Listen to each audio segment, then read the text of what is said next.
السلام علیکم ورحمۃ اللہ تعالی وبرکاتہ۔ حاملہ عورت کا مہندی لگانا کیسا ہے؟ محترم ناظرین، آج کی اس ویڈیو میں آپ کے سامنے اسی مسئلے کو وضاحت کے ساتھ بیان کروں گا کہ کیا حاملہ عورت کا مہندی لگانا جائز ہے یا جائز نہیں ہے۔ آپ اس ویڈیو کو پورا دیکھ کر باریکی سے اس مسئلے کو اچھی طرح سے سمجھیے۔ دیکھیں، اس سوال کا جواب یہ ہے کہ عورت چاہے حالت حمل میں ہو یا حالت حمل میں نہ ہو، جب بھی چاہے مہندی لگا سکتی ہے۔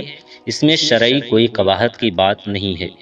ہاں، ایام سوگ میں عورت کے لیے مہندی لگانا منع ہے، اور جو لوگ یہ کہتے ہیں کہ حالت حمل میں عورت کا مہندی لگانا جائز نہیں ہے، یہ سراسر غلط ہے۔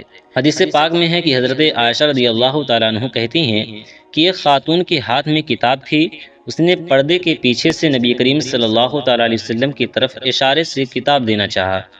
نبی کریم صلی اللہ تعالیٰ علیہ وسلم نے اپنا دست اقدس کھینچ لیا اور آپ نے فرمایا کہ معلوم نہیں کہ یہ ہاتھ مرد کا ہے یا عورت کا۔ اس عورت نے کہا کہ یہ ایک عورت کا ہاتھ ہے، تو آپ صلی اللہ تعالیٰ علیہ وسلم نے فرمایا اگر عورت ہوتی تو ہاتھ کے ناخن مہندی سے رنگے ہوئے ہوتے۔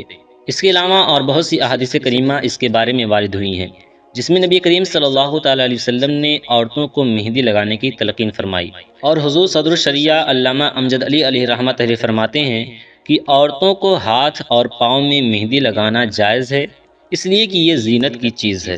لہٰذا اس حدیث پاک اور دلائل سے ثابت ہے کہ عورت کے لیے جائز ہے کہ جب چاہے مہندی لگا سکتی ہے، سوائے ایام سوگ کے، کہ ایام سوگ میں مہندی لگانا عورتوں کے لیے منع ہے۔ امید کرتا ہوں کہ آپ کو ویڈیو پسند آئی۔ ویڈیو پسند آئے تو ویڈیو کو لائک اور چینل کو سبسکرائب ضرور کریں۔ السلام علیکم ورحمۃ اللہ تعالی وبرکاتہ۔